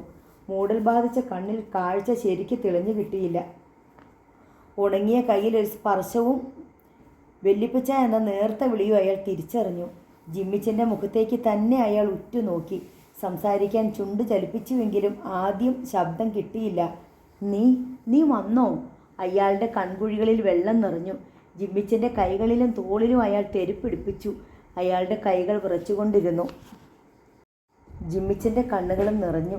അവൻ ശബ്ദമില്ലാതെ ഒരു തേങ്ങലോടെ വൃദ്ധൻ്റെ നെഞ്ചിലേക്ക് മുഖം ചായ്ച്ചു. എവിടെയോ തടഞ്ഞു നിന്ന ദുഃഖം ആർത്തിരുമ്പി അണപൊട്ടി ഒഴുകുന്നത് അവൻ അറിഞ്ഞു. വൃദ്ധൻ്റെ ശുഷ്കിച്ച നെഞ്ചിലേക്ക് കണ്ണുനീരൊഴുകി വീണുകൊണ്ടിരുന്നു. അയാളുടെ വിരലുകൾ ഒരു പിഞ്ചു കുഞ്ഞിനെ ലാളിക്കുന്നത് പോലെ അവൻ്റെ ശിരസിലും മുഖത്തും തഴുകി. ജരബാധിച്ച ആ നെഞ്ചിൻകൂടിനുള്ളിൽ നിന്ന് പഴയൊരു പരുക്കൻ താരാട്ട് കേൾക്കാമായിരുന്നു. കുഞ്ഞുനാൾ മുതൽ അനുഭവിച്ചറിഞ്ഞ സ്നേഹനിർഭരവും വാത്സല്യപൂരിതവുമായ സ്പർശമന്ത്രം ആ വിരലുകളിൽ നിന്ന് അവൻ്റെ ഹൃദയത്തിലേക്ക് ചൂഴ്ന്നു കയറി. ആ കൈകളിലാണ് താൻ ഉറങ്ങിയതും ഉണർന്നതും. ഈ നെഞ്ചിലാണ് ചവിട്ടിക്കുതിച്ച് വളർന്നത്. അമ്മയുടെ മടിയിൽ ഒടുവിൽ അഭയം കണ്ടെത്തിയ ശിശുവിനെ പോലെ അവൻ കിടന്നു. എല്ലാ ദുഃഖങ്ങളും ആരുടെയോ നെഞ്ചിൽ അർപ്പിച്ചതുപോലെ ഒരാശ്വാസം. എല്ലാ സങ്കടങ്ങളും ആരോ ഏറ്റെടുത്തതുപോലെ. പാപ്പൻ അവൻ്റെ മുഖം പിടിച്ചുയർത്തി. അവൻ്റെ നിറഞ്ഞ കണ്ണുകളിലേക്കും കലങ്ങിയ മുഖത്തേക്കും ഉറ്റു നോക്കിക്കൊണ്ടിരുന്നു. അവളെ കണ്ടോ നീയ്? അവൻ മെല്ലെ ശിരസ് കുലുക്കി. എന്നിട്ട്? ആ മോഹം ഞാൻ ഉപേക്ഷിച്ചു വല്യപ്പച്ച. അവൻ്റെ സ്വരമിടറി. നീ തളർന്നു പോയല്ലോ. അത്ര സങ്കടമായി പോയോ നിനക്ക്? ഞാനത് മറക്കുകയാ. പാപ്പൻ പതുക്കെ എഴുന്നേറ്റിരുന്നു. ഞാനൊരു പാതകം ചെയ്തു എന്നുള്ളത് നേരാ. ദൈവം എന്നെ ശിക്ഷിക്കട്ടെ, പക്ഷേ നീ എന്നെ വിധിക്കരുത്, ശിക്ഷിക്കരുത്. നീയുള്ളത് കൊണ്ടാണ് ഈ കിഴവൻ ജീവിച്ചിരിക്കുന്നത്. നിന്നെ കാണാൻ, നിന്റെ സ്വരം കേൾക്കാൻ, നിന്റെ അടുത്ത് ഒച്ചയെടുക്കുകയും ശാസിക്കുകയും പരിക്കുകയും ഒക്കെ ചെയ്യുന്നുണ്ടെങ്കിലും നിന്റെ വേലക്കാരനെ പോലെയാണ് ഞാൻ. യജമാന ഭക്തി കൂടിപ്പോയ ദാസനെ പോലെ. അങ്ങനെയായിപ്പോയി. വൃദ്ധൻ അവൻ്റെ കൈകൾ പിടിച്ചമർത്തി. നീ ഇവിടെ ഇല്ലാഞ്ഞപ്പോൾ ഞാൻ എന്താ അനുഭവിച്ചതെന്ന് നിനക്കറിയത്തില്ല. പറയാനും വയ്യ. പിടിച്ചു നിൽക്കാൻ മനസ്സിനും ശരീരത്തിനും കരുത്തുമില്ലാണ്ടായി. ആ, നീ വന്നല്ലോ. വല്യപ്പച്ചനെ കാണാൻ വേണ്ടിയിട്ടാണ് ഞാൻ വന്നത്. തിരിച്ചു പോകണോ എനിക്ക്? എങ്ങോട്ട്? എനിക്കറിയില്ല. ഈ വീട്ടിൽ താമസിക്കാനോ ഈ സ്വത്ത് അനുഭവിക്കാനോ എനിക്ക് യോഗ്യതയില്ല വല്യപ്പച്ച. നിന്റെ മനസ്സിൽ ഞാനിപ്പോൾ വെറും ഒരു കൊലയാളി മാത്രമാ അല്ലേ? അല്ല, വല്യപ്പച്ചനാണ് എല്ലാം. ഒരു ചക്രവർത്തിയെപ്പോലെയാണ് ഞാൻ വല്യപ്പച്ചനെ കണ്ടിട്ടുള്ളത് എൻ്റെ കുഞ്ഞുനാൾ മുതൽ. ആ സ്നേഹത്തിനും ബഹുമാനത്തിനും ഒന്നിനും ഒരു കുറവുമില്ല ഇപ്പോഴും. ഞാൻ വേണമെന്ന് വിചാരിച്ചാലും അത് മാറ്റാൻ പറ്റില്ല. പക്ഷേ ഈ സ്വത്ത് ഇതെനിക്ക് അർഹതപ്പെട്ടതല്ല എന്ന തോന്നൽ മനസ്സിൽ നിന്ന് മാറുന്നില്ല. എൻ്റെ കഷ്ടപ്പാടിന് ഒരു വിലയുമില്ലേടാ. രാപ്പകലെന്നില്ലാതെ അധ്വാനിച്ചുണ്ടാക്കിയതാണ് ഞാനിതെല്ലാം. ബുദ്ധി കൊണ്ടും ശക്തി കൊണ്ടും വേല ചെയ്തിട്ട്. 50 കൊല്ലം മുമ്പ് 2000 രൂപ കൊടുത്ത് വാങ്ങിയ 20 ഏക്കർ ഇപ്പോഴുമുണ്ട്. അതല്ല നമ്മുടെ സ്വത്ത്. അതിനുശേഷം ഞാൻ അധ്വാനിച്ചുണ്ടാക്കിയ 2000 ഏക്കറാണ്. എന്നാലും ആ 2000 രൂപയായിരുന്നല്ലോ വല്യപ്പച്ചൻ്റെ മൂലധനം. ആ 20 ഏക്കറിൽ നിന്നാണല്ലോ ഇതെല്ലാം പൊലിച്ചത്. ആ 20 ഏക്കർ എനിക്കൊരു ഊന്നുവടി മാത്രമായിരുന്നു. അന്ന് 10,000-ഉം 20,000-ഉം കൊണ്ട് ഇവിടെ വന്ന പലരും തകർന്ന് തരിപ്പണമായി പോയിട്ടുണ്ട്. 200-300 ഏക്കർ വാങ്ങിയ പലർക്കും ഇന്ന് 2 ഏക്കർ കഷ്ടിച്ചെടുക്കാനില്ല. കിടപ്പയിടം പോലും നഷ്ടപ്പെട്ട് നശിച്ച് നാറാണക്കല്ല് പിടിച്ചവരുമുണ്ട്. എന്തുകൊണ്ടാ? കഠിനാധ്വാനവും ശക്തിയും ബുദ്ധിയും അവർക്കില്ലാത്തത് കൊണ്ട്. എനിക്കത് ഉണ്ടായിരുന്നു. അത് വെച്ചാൽ ഞാൻ നേടിയതെല്ലാം. വല്യപ്പച്ചൻ്റെ കഴിവിനെക്കുറിച്ചോ കഷ്ടപ്പെട്ട നേട്ടങ്ങളെപ്പറ്റിയോ എനിക്ക് ഒട്ടും സംശയമില്ല. പക്ഷേ മറുവശത്ത് ഒന്നും നേടാതെ ഒരു കുടുംബം തകർന്നു കിടക്കുന്നു. അവരനുഭവിച്ച വേദന, കണ്ണീര്, കഷ്ടപ്പാട് അവരുടെ ഊന്നുവടി ഉപയോഗിച്ചിട്ടാണ് വല്യപ്പച്ചൻ ജിമ്മിച്ചൻ അവിടെ നിർത്തി. വൃദ്ധൻ ശിരസ് താഴ്ത്തി ദീർഘനേരം മൗനമായിരുന്നു. ഇടയ്ക്ക് തന്നെത്താൻ ചിലതൊക്കെ വിശ്വസിപ്പിക്കുകയും ചിലതൊക്കെ സമ്മതിപ്പിക്കുകയും ചെയ്യാൻ എന്ന പോലെ തലയാട്ടുകയും മൂളുകയും ചെയ്തു. ജിമ്മിച്ചൻ എഴുന്നേറ്റു. പൊയ്ക്കോട്ടെ വല്യപ്പച്ച, ഞാൻ ഇടയ്ക്കിടെ വരാം. അപ്പോൾ നീ ഇനി ഈ വീട്ടിൽ താമസിക്കില്ലേ? ഇല്ല, വാശിയൊന്നുമല്ല വല്യപ്പച്ച. ഈ വീട് എൻ്റേതല്ലെന്നൊരു കുറ്റബോധം. ജിമ്മിച്ചൻ വാതിൽക്കിലേക്ക് നീങ്ങി. നിന്റെ കാറും നിനക്ക് വേണ്ടേ? കുന്നക്കാട്ട് പാപ്പൻ പിറകിൽ നിന്ന് ചോദിച്ചു. അതെൻ്റേതല്ലല്ലോ. പിറുപിറുത്തുകൊണ്ട് അവൻ മുറിയിൽ നിന്ന് ഇറങ്ങിപ്പോയി. വീടിന് മുമ്പിൽ വെളുത്ത അംബാസഡർ കാർ വന്ന് നിന്നത് കണ്ട് ജയൻ ആശ്ചര്യത്തോടെ കസേരയിൽ നിന്ന് എഴുന്നേറ്റു. കുഞ്ഞിനെ കളിപ്പിച്ചുകൊണ്ട് അയാളും ഭാര്യയും പൂമുഖത്തിരിക്കുകയായിരുന്നു. ഡ്രൈവർ ഇറങ്ങിച്ചെന്ന് സീറ്റിൻ്റെ ഡോർ തുറന്നു പിടിച്ചു. ഈട്ടിത്തടിയിൽ കൊത്തുപണികൾ ധാരാളം ചെയ്തുണ്ടാക്കിയ വാക്കിംഗ് സ്റ്റിക്ക് മുറ്റത്ത് ഊന്നിക്കൊണ്ട് കുന്നക്കാട്ട് പാപ്പൻ കാറിൽ നിന്നിറങ്ങി. ജയനും സാലിയും മുഖത്തോട് മുഖം നോക്കി. പിന്നെ ജയൻ ഓടി ഇറങ്ങിച്ചെന്നു. ചരലിന് മീതെ കൂടി നടക്കുമ്പോൾ കുന്നക്കാട്ട് പാപ്പൻ വേച്ച് വീഴാൻ പോയി. ഡ്രൈവർ പിന്നിൽ നിന്നും താങ്ങി. ജയൻ ചെന്ന് പാപ്പൻ്റെ കയ്യിൽ പിടിച്ചു. കടുവാപ്പാപ്പൻ്റെ രൂപവ്യതിയാനം ജയനെ അമ്പരപ്പിച്ചു. മരണശൈലിയിൽ നിന്ന് എഴുന്നേറ്റ് വരുന്നത് പോലെ. കണ്ണുകളിലോ മുഖത്തോ വെളിച്ചം ഒട്ടുമില്ല. എല്ലായിടത്തും എല്ലാ കാലത്തും നെഞ്ചു വിരിച്ച് തണ്ടല് നിവർത്തി നിന്ന കടുവാപ്പാപ്പൻ ഇപ്പോൾ ചെറുതായി പോയിരിക്കുന്നു. നടുവളഞ്ഞ ഒരു പൂരം കിഴവൻ. വല്യപ്പച്ചൻ എന്താ ഈ വഴിയൊക്കെ? ജയൻ ചോദിച്ചു. കാര്യമുണ്ട്, പാപ്പൻ പറഞ്ഞു. നിനക്ക് 2 ദിവസം വീട്ടിൽ നിന്ന് മാറി നിൽക്കാൻ പറ്റുമോ? ഒഴിവുണ്ടോ? എന്താ പ്രശ്നം? നമുക്കൊരു യാത്ര പോകണം. നീ വേണം എൻ്റെ കൂടെ. ജയൻ സാലിയെ നോക്കി. ഞാൻ വരാലോ, ജയൻ ഭവ്യതയോട് പറഞ്ഞു. നമ്മൾ 2 മാത്രം മതി. എനിക്കാണെങ്കിൽ തീരെ വയ്യ. എന്നാ പുറപ്പെടുക? പറ്റിയാൽ ഇപ്പം തന്നെ. എവിടേക്കാണെന്നൊന്നും ജയൻ ചോദിച്ചില്ല. അയാൾ ഊഹിച്ചിരുന്നു. കാറ് പട്ടണത്തിലേക്ക് പ്രവേശിച്ചപ്പോൾ ജയൻ പറഞ്ഞു, ഇതാണ് പാലാ ടൗൺ. വല്യപ്പച്ചൻ 50 വർഷം മുമ്പ് കണ്ടതല്ലേ? കുന്നക്കാട്ട് പാപ്പൻ തലയാട്ടി. അയാൾ പുറത്തേക്ക് നോക്കിയിരുന്നു. തീർത്തും പരിചിതമായ നഗരം. കൂറ്റൻ കെട്ടിടങ്ങൾ, വീട്ടുകൾ, മതിൽക്കെട്ടുകൾ, നിരനിരയായി നീണ്ടുപോകുന്ന വ്യാപാര സ്ഥാപനങ്ങൾ. പണ്ടതൊരു മൺപാതയായിരുന്നു. അവിടെ 4-5 പീടിക മുറികളെ ഉണ്ടായിരുന്നുള്ളൂ. കാളവണ്ടികളുടെ കുടമണികിലുക്കം മാത്രമേ റോഡിൽ വല്ലപ്പോഴും കേൾക്കാനുണ്ടായിരുന്നുള്ളൂ. വള്ളത്തിലും കാളവണ്ടികളിലുമാണ് അന്ന് ചരക്ക് നീക്കിയിരുന്നത്. ബോണറ്റിലുള്ള 2 ബസ്സുകളും ഉണ്ടായിരുന്നതായി ഓർക്കുന്നു. ലൈൻ ബസ്സെന്ന് പറയാൻ വയ്യ. സ്ഥിരമായ റൂട്ടുകളൊന്നുമില്ലായിരുന്നു. കോട്ടയത്തിനാണ് യാത്രക്കാർ കൂടുതലെങ്കിൽ ബസ്സിൽ കോട്ടയം ബോർഡ് വയ്ക്കും. തൊടുപുഴയ്ക്കാണെങ്കിൽ തൊടുപുഴ ബോർഡ്. വണ്ടിയിൽ ആള് നിറയുന്നതാണ് പുറപ്പെടേണ്ട സമയം. ഇന്ന് വീതിയേറിയ നിരത്ത്, ഇടതടവില്ലാതെ ചീറിപ്പായുന്ന ബസ്സുകൾ, ലോറികൾ, കാറുകൾ, ജീപ്പുകൾ. പട്ടണം പിന്നിട്ട് കാർ ഓടിക്കൊണ്ടിരുന്നു. വല്യപ്പച്ചന് ഇവിടെയൊക്കെ നല്ല പരിചയമായിരിക്കും അല്ലേ? ജയൻ ചോദിച്ചു. ആയിരുന്നു. ഇവിടെയുള്ള ഓരോ തോട്ടിലും ആറ്റിലും വലയും കൂടെയുമായി ഞാൻ മീൻ പിടിക്കാൻ നടന്നിട്ടുണ്ട്, രാത്രി തോറും. ഇപ്പോൾ കണ്ടിട്ടൊന്നും മനസ്സിലാകുന്നില്ല. ഭരണങ്ങാനം കഴിഞ്ഞ് മേലാമ്പാറ വഴി പോകുമ്പോൾ കള്ളുഷാപ്പിൻ്റെ ബോർഡ് വഴിയരികിൽ കണ്ടു. പാപ്പൻ ഡ്രൈവറോട് പറഞ്ഞ് കാർ നിർത്തിച്ചു.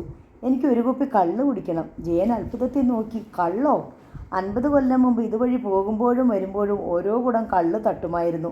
അന്ന് ഇവിടൊന്നുമല്ല ഷാപ്പ്. ജയനും ഇറങ്ങിച്ചെന്നു. നിവർന്നു നിൽക്കാൻ ത്രാണിയില്ലെന്ന് തോന്നിക്കുന്ന വൃദ്ധൻ കാറിൽ നിന്നിറങ്ങി കള്ള് കുടിക്കാൻ ചെന്നത് ഷാപ്പിലുള്ളവർക്ക് ഒരു കൗതുകമായി. കള്ള് ഓർഡർ ചെയ്തിട്ട് കാലിളകുന്ന ബെഞ്ചിലിരുന്നപ്പോൾ പാപ്പൻ പറഞ്ഞു, ധൈര്യം ചോർന്നു പോകുന്ന പോലൊരു തോന്നൽ. അതിനും കൂടി വേണ്ടിയിട്ടാ. കള്ള് ഡെസ്കിന് മീതെ എത്തി. ജയനാണ് ഗ്ലാസ്സിൽ ഒഴിച്ചു കൊടുത്തത്. അന്ന് കുപ്പിയും ഗ്ലാസ്സും ഒന്നും അല്ല, മൺകുടവും കോപ്പച്ചട്ടിയും. പാപ്പൻ കള്ളെടുത്ത് രുചിച്ചു നോക്കി. പുളിവെള്ളം. ജയന് വേണ്ടേ? ഇപ്പോൾ വേണ്ട. പാപ്പൻ ഒരു ഗ്ലാസ് കള്ള് കുടിച്ചിട്ട് ഒരു ചുരുട്ട് കത്തിച്ചു. വർക്കിയുടെ വീടും പുരയിടവും തീറാധാരം കഴിഞ്ഞ് മടങ്ങുന്ന വഴി അമ്പാറ ഷാപ്പിൽ കയറി കള്ളു കുടിച്ചതും പാപ്പച്ചി അന്ന് വിളമ്പുകാരനുമായി ഉടക്കുണ്ടാക്കിയതും പാപ്പൻ ഓർത്തു. വർക്കി തൻ്റെ ഇടതുവശത്താണ് അന്നിരുന്നത്. ഇടനെഞ്ചിലൊരു മിന്നൽ. ജയനത് കണ്ടുവോ എന്ന് സംശയിച്ചിട്ടെന്ന വണ്ണം പാപ്പൻ ഒന്ന് പാളി നോക്കി. ജയൻ വീണ്ടും ഗ്ലാസ് നിറയ്ക്കുകയായിരുന്നു. അത് കുടിച്ചിറക്കുമ്പോൾ നെഞ്ചിലെന്തോ വിലങ്ങിയതുപോലെ അയാൾക്ക് തോന്നി. മതി ജയ. വൃദ്ധൻ എഴുന്നേറ്റു. പണം കൊടുത്തു. കാറിൽ യാത്ര തുടർന്നു. പനക്കപ്പാലം കിടക്കുമ്പോൾ പാപ്പൻ പറഞ്ഞു, ഈ തോട്ട് ഇന്ന് കൂടക്കണക്കിന് മീൻ പിടിച്ചിട്ടുണ്ട്. ഇവിടെ വലയും കൂടെയും വെച്ചാൽ മീനുകൾ മത്സരിച്ച് കയറുമായിരുന്നു. പ്ലാച്ചനാലെത്തി. ഇവിടുത്തെ പള്ളിയിലാണ് എന്നെ മാമോദീസ മുക്കിയത്. കുളത്തൂക്കടവിലെന്ന് പള്ളിയില്ല. പ്ലാച്ചന പള്ളി പെരുന്നാളായിരുന്നു ഞങ്ങളുടെ അന്നത്തെ ഏറ്റവും വലിയ പെരുന്നാൾ. കാറ് കുളത്തൂക്കടവിലേക്ക് പ്രവേശിച്ചപ്പോൾ വൃദ്ധൻ അസ്വസ്ഥനായി. വലതുവശത്ത് പുഴ. അത് തീരെ ഇടുങ്ങിപ്പോയിരുന്നു. ചോലമരങ്ങളില്ല. നീരൊഴുക്കിനും കരുത്തില്ല. എല്ലായിടത്തും റബ്ബർ മരങ്ങൾ. ഈ പുഴ മുറിച്ച് കടക്കുമ്പോഴാണ് വള്ളം മുക്കി വർക്കിയെ കൊന്നതെന്ന ഓർമ്മ കൊള്ളിമീൻ പോലെ മനസ്സിലൂടെ പാഞ്ഞുപോയി. കടകമ്പോളങ്ങൾ, കെട്ടിടങ്ങൾ. അന്നോ 2 or 4 പീടികകളേ ഉള്ളൂ. അന്നത്തെ കുളത്തൂക്കടവിൽ നിന്ന് കുറേ മുകളിലേക്ക് നീങ്ങിയാണ് പാലം പണിഞ്ഞിരിക്കുന്നത്. പാലം കടന്ന് കാർ പോയിക്കൊണ്ടിരുന്നു. ജയൻ ഡ്രൈവറോട് റോഡരികു ചേർന്ന് കാർ നിർത്താൻ പറയുന്നത് കേട്ടു. എത്തിയോ? ഇവിടെ ആയിരുന്നോ? കണ്ണിന് മുമ്പിൽ നീരാവി പറക്കുന്നത് പോലെ ഒരു മൂടൽ. ജയൻ ഇറങ്ങി ഡോർ തുറന്നു പിടിച്ചു. വല്യപ്പച്ചൻ ഇറങ്ങ്. അയാൾ പതുക്കെ വെളിയിലിറങ്ങി. ചുറ്റുപാടും നോക്കി. ഒന്നും മനസ്സിലായില്ല. 50 കൊല്ലം കണ്ട പ്രകൃതിയല്ല. ആകാശം പോലും മാറിപ്പോയ പോലെ. കുന്നുകൾ ചെറുതായി പോയിരിക്കുന്നു. വെളിമ്പറമ്പുകളില്ല. പുരയിടങ്ങളില്ല. കെട്ടിടങ്ങളും മതിൽക്കെട്ടുകളും. തോടിനു മാത്രം സ്ഥാനചലനങ്ങളില്ല. ജയൻ പാപ്പൻ്റെ കൈ പിടിച്ച് ഒറ്റത്തടിപ്പാലം കടത്തി. ചെറു കയ്യാലകൾ കയറി അവർ പൗലോസിയേട്ടൻ്റെ വീട്ടുമുറ്റത്തെത്തി. പന്നികളും കോഴികളും യഥേഷ്ടം വിഹരിക്കുന്ന ഇടുങ്ങിയ മുറ്റത്ത് നിന്ന് പാപ്പൻ ആ ജീർണിച്ച കൂരയ്ക്ക് നേരെ നോക്കി. ഇതാണ് വീട്, ജയൻ പറഞ്ഞു. പാപ്പന് മിണ്ടാൻ കഴിഞ്ഞില്ല. വർക്കിയുടെ ഭവനമാണിത്. അയാളുടെ നോട്ടം കിഴക്ക് ദിക്കിലേക്ക് നീണ്ടു. പണ്ട് വർക്കിയുടെ വീടിരുന്ന സ്ഥലം മനസ്സുകൊണ്ടൊന്ന് നിർണയിച്ചു. ബേബി അയൽവീട്ടിൽ നിന്ന് ഒരു ഇടക്കയ്യാല കടന്നു വരുന്നുണ്ടായിരുന്നു. മുറ്റത്ത് നിന്ന് അവൻ തലേക്കെട്ടഴിച്ച് കൊടുന്നു. പൗലോസിയേട്ടൻ ആവി പറക്കുന്ന കട്ടൻ കാപ്പിയുമായി ആരാ എന്ന് ചോദിച്ചുകൊണ്ട് തിണ്ണയിലേക്ക് വന്നു. കാപ്പി ഗ്ലാസ് അയാൾ തിണ്ണയിൽ വെച്ചു. എന്നിട്ട് മുറ്റത്തോട്ട് ഇറങ്ങി. ജയനെ അവർക്ക് മനസ്സിലായി. ഷീബയുടെ അമ്മ കട്ടിളപ്പടിയിൽ വന്നു നിന്ന് എന്താണ് സംഭവമെന്ന് നോക്കി. ജയനല്ലേ? പൗലോസിയേട്ടൻ ചോദിച്ചു. അതെ. ഇതാരാ? ഞാൻ കുന്നക്കാട്ട് പാപ്പൻ. പൗലോസിയേട്ടൻ ഒരു വെട്ടേറ്റ പോലെ നിന്നു. തൻ്റെ പിതാവിൻ്റെ ഘാതകനാണ് മുമ്പിൽ. തൻ്റെ കുടുംബം തകർത്തവൻ, പട്ടിണിയിലേക്കും ദുരിതത്തിലേക്കും തള്ളിയിട്ടവൻ, തങ്ങളുടെ സ്വത്തെല്ലാം കവർന്നെടുത്തു കൊണ്ടുപോയവൻ. പൗലോസിയേട്ടൻ മകനെ നോക്കി. ബേബിയും പകച്ചു നിൽക്കുകയാണ്. ചാവാനും തയ്യാറായിട്ടാണ് ഞാൻ വന്നിരിക്കുന്നത്. നിങ്ങൾക്ക് എന്നെ ഇവിടെ ഇട്ട് കൊല്ലാം, ഈ മുറ്റത്തിട്ട്.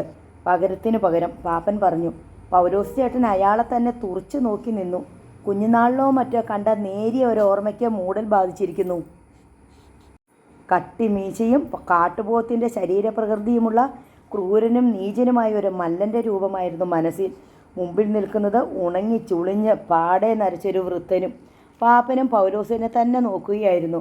വർക്കിക്ക് എത്ര കുട്ടികളായിരുന്നു ഓർമ്മയില്ല. വീട്ടുമുറ്റത്ത് 2 or 3 കുഞ്ഞുങ്ങൾ ഓടിക്കളിച്ചിരുന്നു. ചേട്ടാ ചേട്ടാ എന്ന കൊഞ്ചലോടെ, അക്ഷരങ്ങൾ ശരിക്കും വേർതിരിയാത്ത കൊഞ്ചലോടെ വിളിച്ചിരുന്നതും ഓർക്കുന്നു. ഞാനാ കുഞ്ഞെ ആ മഹാപാതകം ചെയ്തത്. പണത്തിന് വേണ്ടിയിട്ട്. പാപ്പൻ്റെ ശബ്ദം പതറി.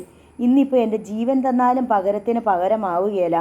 വർക്കിയേക്കാൾ 50 കൊല്ലം കൂടുതൽ ഞാൻ സുഖിച്ചും ദുഃഖിച്ചും ജീവിച്ചു പോയില്ലേ. ഞാൻ കാരണം 50 കൊല്ലം നിങ്ങൾ കഷ്ടപ്പെടുകയും വേദനിക്കുകയും ചെയ്തില്ലേ. ക്ഷമിക്കണം എന്ന് വാക്ക് പറയാൻ ഒരു കൊലയാളിക്കും യോഗ്യതയില്ല. അവന് പറ്റുന്ന വാക്കല്ല അത്. ചത്തവൻ്റെ ആത്മാവ് കുഴിമാടത്തിൽ കിടന്ന് നിലവിളിക്കും. നിങ്ങൾ ക്ഷമിച്ചാലും ഇല്ലെങ്കിലും അവൻ ക്ഷമിക്കുകയില്ല. നിങ്ങൾ ശിക്ഷിച്ചാലും ഇല്ലെങ്കിലും ദൈവത്തിൻ്റെ കോടതിയിൽ എനിക്ക് രക്ഷയില്ല. എന്നാലും പറയുക, എന്നെ ശിക്ഷിക്കാൻ നിങ്ങൾക്ക് മരണശിക്ഷ തന്നെ തരാം. പൗലോസ് ചേട്ടൻ അനങ്ങാതെ നിന്നു. അയാൾക്ക് അമ്പരപ്പും ആത്മനിന്ദയും തോന്നി. ഈ മനുഷ്യനെ മുമ്പിൽ കിട്ടിയാൽ കുത്തിക്കീറാൻ വെമ്പൽ കൊണ്ട് നടന്ന നാളുകളെപ്പറ്റി അയാൾ ഓർത്തു. 1000 വട്ടം മനസ്സിനുള്ളിലെ മൈതാന മധ്യത്തിൽ ഇയാളെ കെട്ടിയിട്ട് ചാട്ടവാറിനടിച്ചിട്ടുണ്ട്. കഴുമരത്തിൽ തലകീഴായി കെട്ടിത്തൂക്കിയ കബന്ധം മണ്ണെണ്ണയൊഴിച്ച് തീയരിച്ചിട്ടുണ്ട്. ഇന്നിതാ കൺമുമ്പിൽ നിൽക്കുന്നു പച്ച ജീവനോടെ. നെഞ്ചിൽ നീറിക്കൊണ്ടിരുന്ന പ്രതികാരത്തിൻ്റെ തീപ്പൊരി കാട്ടുതീയായി ആളി പടരാത്തതെന്ത്? തൊട്ടുമുമ്പിൽ വന്നു നിൽക്കുന്ന മാൻകുട്ടിയെ നോക്കി മുഖം തിരിക്കുന്ന വൃത്തസിംഹത്തിൻ്റെ നിസ്സംഗത. ആ തീപ്പൊരി തണുത്തിരിക്കുന്നു. അണയാനുള്ള വെമ്പലെ കാലം ഇനി അതിൽ ശേഷിപ്പിച്ചിട്ടുള്ളൂ.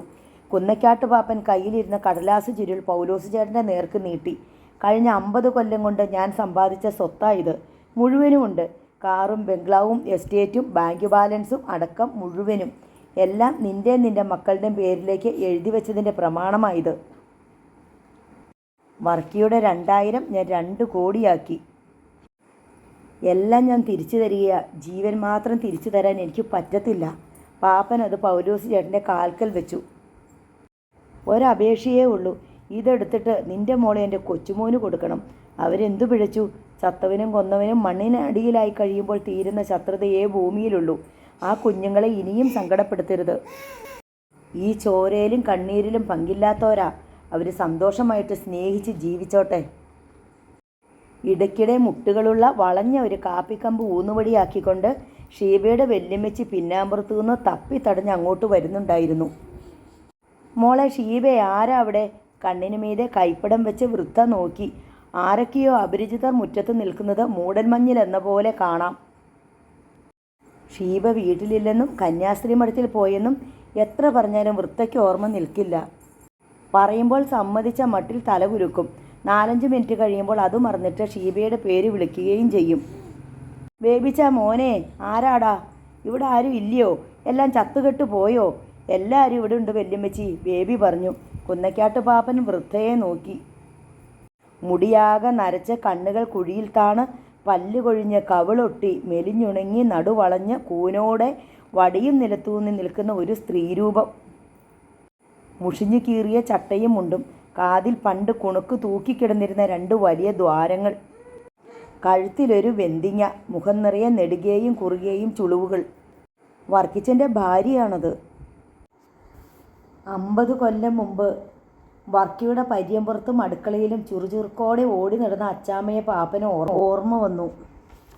വർക്കിയുടെ ഭാര്യ അഴകുള്ളവളായിരുന്നു.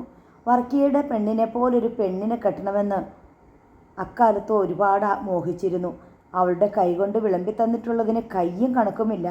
സ്നേഹവും വിനയവും മര്യാദയും നിറഞ്ഞ പെരുമാറ്റമായിരുന്നു അവളുടേത്. അവളാണ് കണ്ണ് ശരിക്കറിയാതെ കാത് ശരിക്ക് കേൾക്കാതെ ചുളുങ്ങിക്കൂടി നിൽക്കുന്ന വൃദ്ധ. കുന്നക്കാട്ട് പാപ്പൻ അവളുടെ മുന്നിലേക്ക് നീങ്ങി. അയാളുടെ കാലുകൾ വിറച്ചു. വൃദ്ധ കുഴിയിൽ താണ കണ്ണുകൾ ഉയർത്തി അയാളെ നോക്കി. ആരാ? ഞാനാ പാപ്പൻ. പാപ്പൻ്റെ ശബ്ദമിടറി. ഒച്ചയില്ലേ? ആരാന്നാ? കുന്നക്കാട്ട് പാപ്പൻ. വൃദ്ധ മനസ്സിലാകാതെ അയാളെ തന്നെ നോക്കിക്കൊണ്ടിരുന്നു. പാപ്പൻ കുനിഞ്ഞ് ക്ഷമയാചിച്ചുകൊണ്ട് അവരുടെ കാലടികളിൽ തൊട്ടു. നിറയൗവനത്തിൻ്റെ വസന്തകാലത്ത് തനിക്ക് വൈദവ്യം സമ്മാനിച്ച, തൻ്റെ കുടുംബത്തെ തീരാ ദുഃഖത്തിലേക്ക് വലിച്ചെറിഞ്ഞ് അനാഥമാക്കിയ നിഷ്ഠൂരനാണ് തൻ്റെ കാൽച്ചുവട്ടിൽ ക്ഷമയാചിച്ച് കിടക്കുന്നതെന്നറിയാതെ സ്ഥലകാലബോധങ്ങളിലും ഓർമ്മകളിലും ഇരുൾ വീണുപോയ ആ വൃദ്ധ സ്ത്രീ അങ്ങിങ്ങ് പതറി നോക്കിക്കൊണ്ട് ആശ്ചര്യഭാവത്തിൽ നിന്നു. കുന്നക്കാട്ട് പാപ്പൻ കാൽച്ചൂട്ടിൽ വെച്ചിട്ട് പോയ പ്രമാണം പൗലോസ് ചേട്ടൻ കുനിഞ്ഞെടുത്തു. ബേബി അപ്പൻ്റെ മുഖത്തേക്ക് സൂക്ഷിച്ചു നോക്കി. പൗലോസ് ചേട്ടൻ അതുമായി കുന്നക്കാട്ട് പാപ്പൻ്റെ അടുത്ത് ചെന്ന് അതയാളുടെ നേർക്ക് നീട്ടി. കുറേ സ്വത്തും പണവും തന്നു തീർക്കാവുന്ന കടമല്ല നിങ്ങൾക്ക് ഈ കുടുംബത്തോടുള്ളത്. ഈ ഭൂമി മുഴുവൻ എഴുതി തന്നാലും നിങ്ങളും കാരണം ഞാനും എൻ്റെ അമ്മയും എൻ്റെ മക്കളും അനുഭവിച്ച ദുരിതത്തിനും ഒഴുക്കിയ കണ്ണുനീരിനും പകരമാവുകയല്ല. അത്രയ്ക്ക് ഞങ്ങൾ അനുഭവിച്ചു. ആ കടത്തിൻ്റെ 1000-1 വിലയില്ല ഈ കടലാസ് കഷ്ണത്തിന്. ഞങ്ങൾ ക്ഷമിച്ചാലല്ലാതെ ഈ ജന്മത്ത് അത് തീരാനും പോകുന്നില്ല. കുന്നക്കാട്ട് പാപ്പൻ ദയനീയമായി പൗലോസ് ചേട്ടനെ നോക്കി.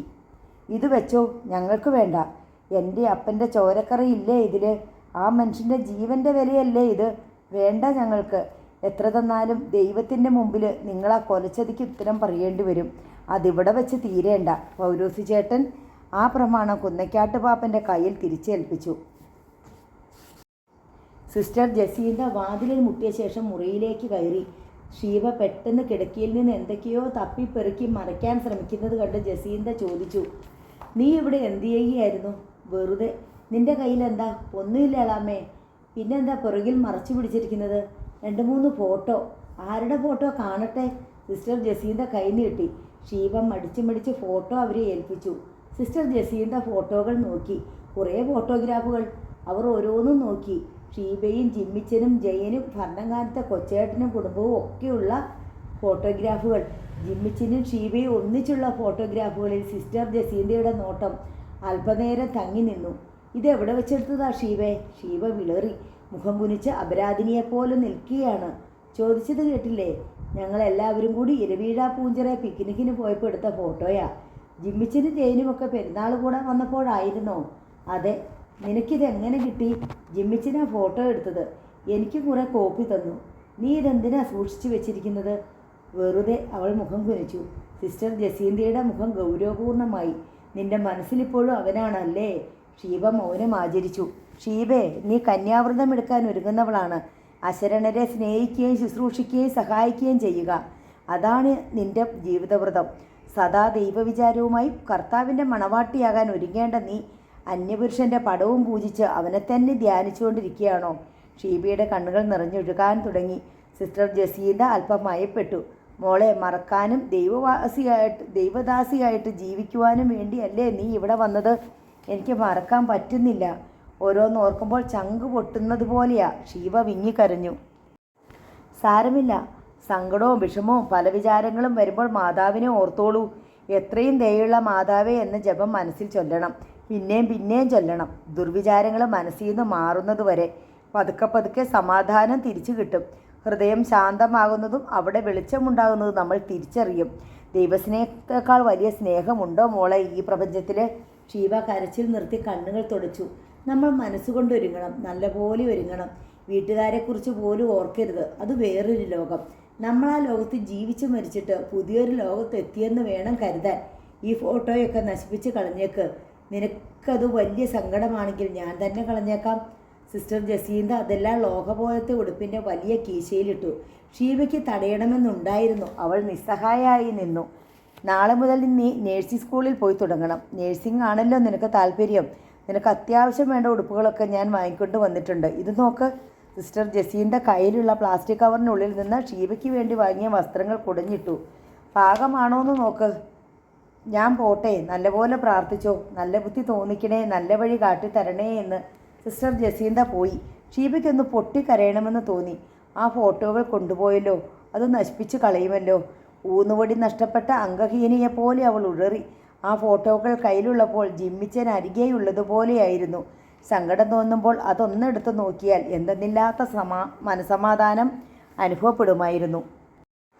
ഇപ്പോൾ ഹൃദയം ആരോ പറിച്ചെടുത്തുകൊണ്ട് പോയ പോലെ അവളുടെ മിഴികൾ നനഞ്ഞു തൂവി. അരുത്, കരയരുത്. കഴിഞ്ഞതൊക്കെയും മറന്ന് കന്യാസ്ത്രീ ആകേണ്ടവളാണ് താൻ. മാതാവേ, ശക്തി നൽകണേ. മൂകമായ പ്രാർത്ഥനയ്ക്കിടയിലും അവളുടെ മനക്കണ്ണിൽ അവൻ്റെ രൂപം തെളിഞ്ഞു. കുസൃതി നിറഞ്ഞ നിഷ്കളങ്കതയോടെ പുഞ്ചിരി തൂകുന്ന മുഖം. നാളെ അണിയേണ്ട ഉടുപ്പുകളിലേക്ക് മുഖം അമർത്തി അവൾ വിങ്ങി കരഞ്ഞു. കോൺവെൻറ്റിലെ തൻ്റെ മുറിയിൽ വന്നിട്ട് സിസ്റ്റർ ജസീന്ത കീശയിൽ കിടന്ന ഫോട്ടോകൾ എടുത്തു. സ്നേഹിച്ചു പോയ കുട്ടികൾക്ക് ഒന്നിച്ചു ജീവിക്കാനുള്ള ഭാഗ്യമില്ലാതെ പോയല്ലോ എന്നവർ വ്യസനത്തോടെ ഓർത്തു. ഷീബ വല്ലാതെ ആശിച്ചിരുന്നു. ഇപ്പോഴും അവൾ ആ വേദന ഉള്ളിൽ കൊണ്ട് നടക്കുകയാണ്. ഉരുകുന്നുണ്ടാകണം അവളുടെ ഹൃദയം. ജിമ്മിച്ചൻ വന്നുപോയ ശേഷം സിസ്റ്റർ ജസീന്ത പൗലോസിയാറ്റിന് ഒരു കത്ത് എഴുതിയിരുന്നു. വൈരാഗ്യവും പ്രതികാരവും എല്ലാം ദൈവനീതിക്ക് വിട്ടുകൊടുത്ത് കഴിയുമെങ്കിൽ ജിമ്മിച്ചൻ്റെ കുടുംബത്തോട് ക്ഷമിക്കണമെന്നും സ്നേഹിച്ചു പോയ കുട്ടികൾക്ക് ഒന്നിച്ചു ചേരാൻ അനുവാദം നൽകണമെന്നും. ആ കത്തിന് പക്ഷേ മറുപടി ഒന്നും ഉണ്ടായില്ല. കിഴക്ക് ദിക്കിൽ അനന്ത ചക്രവാളം, അതിന് താഴെ നീലക്കടൽ, ബീച്ചിലും കടൽപ്പാലത്തിലും ആളുകൾ. ഷീബ ടെറസിലെ പാരപ്പറ്റിൽ ചാരി നിന്ന് ദൂരേക്ക് നോക്കിക്കൊണ്ടിരുന്നു. ഒരു തീവണ്ടി പാഞ്ഞു പോകുന്ന ഇരമ്പം കേൾക്കാമായിരുന്നു. താഴെ സ്കെയിൽ വെച്ച് നെടുകയും കുറുകയും വരച്ച രേഖകൾ ഒന്നുപോലെയുള്ള നിരത്തുകളിൽ നഗരെ ഇരമ്പുന്നു. സൈക്കിളുകൾ, സൈക്കിൾ റിക്ഷകൾ, ബസ്സുകൾ, കാറുകൾ. മല്ലികപ്പൂവേ എന്ന് വിളിച്ചുകൊണ്ട് പൂക്കൂടുകളുമായി നീങ്ങുന്ന പൂക്കാരികൾ. വരണ്ട കടൽക്കാറ്റ് അവളുടെ മുടിയിഴകളിലൂടെ കടന്നുപോയി. തീവ്രമായ ഏകാന്തതയും അന്യതാബോധവും അവളെ അലട്ടിക്കൊണ്ടിരുന്നു. താഴെ ലഘുഭക്ഷണത്തിനുള്ള മണിയൊച്ച കേട്ടുവെങ്കിലും അവൾ മെസ്സിലേക്ക് പോയില്ല. അല്പം കഴിഞ്ഞപ്പോൾ സിസ്റ്റർ ജസീന്ത സിമൻറ്റ് പടികൾ കയറി വരുന്നത് ഷീബ കണ്ടു. അവർ ആഹ്ലാദത്തിലായിരുന്നു. നീ ഇവിടെ വന്ന് നിൽക്കുകയാണോ? വേഗം വാ താഴേക്ക്. ഷീബ ചോദ്യഭാവത്തിൽ നോക്കി. നിന്നെ കാണാൻ ചിലരൊക്കെ വന്നിരിക്കുന്നു. സിസ്റ്റർ ജസീന്ത അവളുടെ കൈ പിടിച്ചുകൊണ്ട് വേഗം നടന്നു. വിസിറ്റേഴ്സ് റൂമിലെത്തിയ ഷീബ അന്തം വിട്ടു നിന്നു. ചാച്ചനും ബേബിച്ചായനും പിന്നെ ജയനെങ്കിൽ, ഒപ്പം വല്ലാതെ പ്രായം ചെന്ന ഒരു വൃദ്ധനും. ഷീബ ആശ്ചര്യത്തോടെ ഓരോരുത്തരെയും മാറി മാറി നോക്കി. കുന്നക്കാട്ട് പാപ്പനും അവളെ തന്നെ നോക്കുകയായിരുന്നു. പനിനീർപ്പൂ പോലെ ഒരു പെൺകിടാവ്. ജിമ്മിച്ചൻ ഇവളിൽ അനുരക്തനായതിൽ തെറ്റില്ല. ആരും മോഹിച്ചു പോകും. ഇങ്ങടുത്തു വാ, വൃദ്ധൻ കയ്യാട്ടി വിളിച്ചു. ഷീബ സങ്കോചത്തോടെ അമ്പരപ്പോടെ അടുത്തു ചെന്നു. അയാൾ അവളുടെ കരം ഗ്രഹിച്ചു. ജിമ്മിച്ചനെ സ്പർശിക്കുമ്പോഴത്തെ പോലെ അളവറ്റ സ്നേഹത്തിൻ്റെയും വാത്സല്യത്തിൻ്റെയും നിറവ് അയാൾ അനുഭവിച്ചു. ഇനി ഇവളാണ് അവൻ്റെ ജീവിതം ഏറ്റെടുക്കേണ്ടവൾ, അവന് തുണയും വഴികാട്ടിയുമാകേണ്ടവൾ. കുന്നക്കാട്ട് പാപ്പൻ്റെ കുടുംബം ഇവളിലൂടെയാണ് തലമുറ താണ്ടി കടന്നു പോകേണ്ടത്. പൗലോസിയാറ്റിനും സിസ്റ്റർ ജസീന്തയും നടുമുറ്റത്തേക്ക് മാറി നിന്ന് സംസാരിക്കുകയായിരുന്നു. ഇച്ചായൻ എന്ത് തീരുമാനിച്ചു? സിസ്റ്റർ ജസീന്ത ചോദിച്ചു. എന്തിനാ ഈ വരവ്? നീ എഴുതിയ പോലെ ഞാൻ എൻ്റെ വൈരാഗ്യവും പ്രതികാരവും ദൈവത്തിന് വിട്ടുകൊടുത്തു. ഞാൻ അവനോട് ക്ഷമിച്ചു കഴിഞ്ഞു. അത് നന്നായി ഇച്ചായ. ഇന്നും അവൾ അവനെ ഓർത്ത് കരയുകയായിരുന്നു. കൊണ്ടുപോവുക ഞങ്ങളിവളെ. കൊണ്ടുപോകാലോ, ഇവിടെ തടസ്സമൊന്നുമില്ലല്ലോ. ഇവിടെ എന്ത് തടസ്സം? കൊണ്ടുപോയിക്കോ, ഞങ്ങൾക്കൊരംഗത്തെ നഷ്ടപ്പെടുകയാ. എന്നാലും സന്തോഷമേയുള്ളൂ, സിസ്റ്റർ ജസീന്ത നിറഞ്ഞ മനസ്സോടെ പറഞ്ഞു. നഗരം വിട്ടതും കാർ വേഗതയെടുത്തു. മുമ്പിൽ പൗലോസിയേട്ടനും ബേബിയും ഷീബയും കയറിയ ടാക്സിക്കാർ പോകുന്നത് കാണാം. ജയ, കുന്നക്കാട്ട് പാപ്പൻ വിളിച്ചു. എന്തോ? മുൻസീറ്റിലിരുന്ന ജയൻ തിരിഞ്ഞു നോക്കി. വല്ലാത്ത പരവേശം. എത്ര ദിവസത്തെ യാത്രയാണ്? ഊണും ഉറക്കവുമില്ലാതെ. ഞാനൊന്ന് കണ്ണടയ്ക്കുക, വിളിക്കണ്ട. പാപ്പൻ പിന്നോട്ട് ശിരസ് മലർത്തി വെച്ച് സീറ്റിൽ ചാരിക്കിടന്നു. മടക്കയാത്രയാണ്, ദിവസം മുഴുവൻ നീളുന്ന യാത്ര. പാപ്പൻ്റെ കണ്ണുകളിൽ മയക്കം വീണു. അബോധമണ്ഡലത്തിലെ അരങ്ങിൽ നെഴലുകൾ ഇളകി. നിറമുള്ളവയും ഇല്ലാത്തവയും. ആരോ വിളിച്ചു പറയുന്നു. ആ രൂപ നനയാതെ സൂക്ഷിച്ചു പിടിച്ചോളണേ. വർക്കിയുടെ സ്വരം. വള്ളക്കടവിലാണ്. മഴ. മറിഞ്ഞു പോകുന്ന വള്ളം. മലവെള്ളത്തിന് മീതെ ഉയർത്തിപ്പിടിച്ച വർക്കിയുടെ കൈ. നിലവിളി. വലക്കടവിൽ മീൻകൂട് ഇളകുന്നു. വലിയൊരു മീൻ കുടുങ്ങിയിട്ടുണ്ട്. വെള്ളത്തിൽ നിന്ന് മീൻകൂട് വലിച്ചു പൊക്കി. മീൻകൂട്ടിനുള്ളിൽ ഒരു മനുഷ്യൻ്റെ ജഡം. വർക്കിയുടെ. പാപ്പൻ നിന്ന് നല്ല കോളാണല്ലോ. ഇരുട്ടിൽ നിന്ന് ആരോ പറയുന്നു. മയക്കം ഞെട്ടുന്നു. കാറിൻ്റെ ഇരമ്പം. ഹോൺ ശബ്ദങ്ങൾ. വീണ്ടും മയക്കത്തിലേക്ക്. ജിമ്മിച്ചൻ ഞെട്ടിയുണർന്നു. വാഹനങ്ങൾ തമ്മിൽ കൂട്ടിയിടിക്കുന്നത് പോലെ ഒരൊച്ച കേട്ടിരുന്നുവെന്ന് അവന് തോന്നി. ഒരു ജനൽപ്പാളി കാറ്റത്ത് കിടന്നാടുന്നുണ്ട്. ഇത് ഏതാണ് സ്ഥലം? സമയം എന്തായി? രാത്രിയോ പകലോ? സ്ഥലകാലബോധമില്ല. മുറിയിൽ ട്യൂബ് ലൈറ്റ് കാണുന്നുണ്ട്. ഭാനം കറങ്ങുന്നു. ദേഹം മുഴുവൻ വിയർത്തിരിക്കുന്നു. കിടക്കുമ്പോൾ നല്ല പനിയുണ്ടായിരുന്നു. ഇപ്പോൾ കുറഞ്ഞിരിക്കുന്നു. ചെവി വല്ലാതെ തുറക്കപ്പെട്ടതുപോലെ. വലിയ ഒച്ചകൾ. ജിമ്മിച്ചൻ എഴുന്നേറ്റിരുന്നു. വല്ലാത്ത ക്ഷീണം. കൺപോളകൾക്ക് ഭാരം. എന്തായിരുന്നു ആ സ്വപ്നം? വണ്ടികൾ കൂട്ടിയിടിക്കുന്നത് കണ്ടുവെന്നാണ് ഓർമ്മ. ഷീബ നീലച്ച ഒരു ജലാശയത്തിൻ്റെ വിളിമ്പിൽ നിൽക്കുന്നുണ്ടായിരുന്നു. അവൾ അതിലേക്ക് വേച്ചു വീഴാൻ പോവുകയായിരുന്നു. ഒരു വൃദ്ധൻ ഓടി വന്ന് താങ്ങി. അയാൾക്ക് വല്യപ്പച്ചൻ്റെ മുഖമായിരുന്നു. അപ്പോഴായിരുന്നു വണ്ടികൾ കൂട്ടിയിടിച്ചതുപോലെ വലിയ ഒച്ച.